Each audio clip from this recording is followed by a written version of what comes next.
ഇത് കണ്ണിറച്ചു കാണുക. ഐക്കോണിക് വേദിയായ ലോർഡ്സിനെ സാക്ഷിയാക്കി ദക്ഷിണാഫ്രിക്ക ഒരു പ്രസ്റ്റീജിയസ് കിരീടമുയർത്തുന്നു. നിർഭാഗ്യ ചരിത്രങ്ങളുടെ കണ്ണീരിപ്പും വർണ്ണവിവേചനത്തിന്റെ ദുർഗന്ധവും കൈവിട്ട മത്സരങ്ങളുടെ വേദനയും പുരണ്ട ദക്ഷിണാഫ്രിക്കൻ കഥകൾക്കൊടുക്കം ഒരു കിരീടത്തിൽ അവരുടെ പേര് പതിയുകയാണ്. ഏറെ പരിഹസിക്കപ്പെട്ട ടെമ്പ ബൗമ തന്നെ അത് ഏറ്റുവാങ്ങാൻ നിയോഗിക്കപ്പെട്ടിരിക്കുന്നു. എന്നും ലോകവേദികളിൽ അവരെ കരയിപ്പിച്ച ഓസീസ് തന്നെ എതിരാളികളായി എന്നതും ഒരു കാവ്യനീതിയുടെ ഒടുക്കമാണ്. 2025 ഒരു അത്ഭുത വർഷമാണെന്ന് ആദ്യം പറഞ്ഞത് ഫുട്ബോൾ പ്രേമികളാണ്. FA കപ്പിൽ ക്രിസ്റ്റൽ പാലസ്, യൂറോപ്പ ലീഗിൽ ടോട്ടനം, ചാമ്പ്യൻസ് ലീഗിൽ PSG എന്നിങ്ങനെ നീളുന്ന ഒരുപാട് കാത്തിരിപ്പുകൾ ഫുട്ബോളിൽ അവസാനിച്ചു. യുക്തിസഹമായി വിശദീകരിക്കാൻ സാധിക്കാത്ത ആ ട്രെൻഡ് പിന്നാലെ ക്രിക്കറ്റ് മൈതാനങ്ങളിലേക്കും പടർന്നു. ബിഗ് ബാഷിൽ ഹൊബാർട്ട് ഹരിക്കേൻസും IPLൽ RCBയും കിരീടത്തിൻ്റെ തിളക്കങ്ങൾ അറിഞ്ഞു. ഒടുവിൽ ദക്ഷിണാഫ്രിക്ക എന്ന ക്രിക്കറ്റിലെ ഏറ്റവും നിർഭാഗ്യ പേര് കൂടി ചിരിക്കുമ്പോൾ 2025 എന്നത് സ്പോർട്സ് കലണ്ടറിലെ ഒരു തിളങ്ങുന്ന നമ്പറായി മാറുകയാണ്.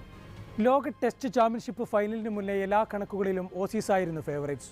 കൂടുതൽ ശക്തമായ ലൈനപ്പുള്ളതും ടെസ്റ്റ് ചാമ്പ്യൻഷിപ്പ് സൈക്കിളിൽ കഠിനമായ കടമ്പകൾ പിന്നിട്ടതും അവരാണ്.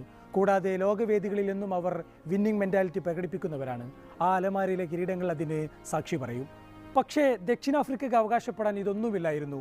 ചുവന്ന പന്തിനെ അടിച്ച് ഇനിയും പദം വന്നിട്ടില്ലാത്ത ഒരു പറ്റം ബാറ്റർമാരെയും റബാഡ എന്ന വേൾഡ് ക്ലാസ് ബോളറെയും കൊണ്ട് ടെമ്പ ബൗമ എന്ന കുറിയ മനുഷ്യൻ ലോർഡ്സിൽ പോരിനിറങ്ങി. ഈ ടീം ലൈനപ്പും വെച്ച് ഓസീസിനെ മറിച്ചിടുക എന്നത് കടുപ്പമുള്ള കാര്യമാണ്.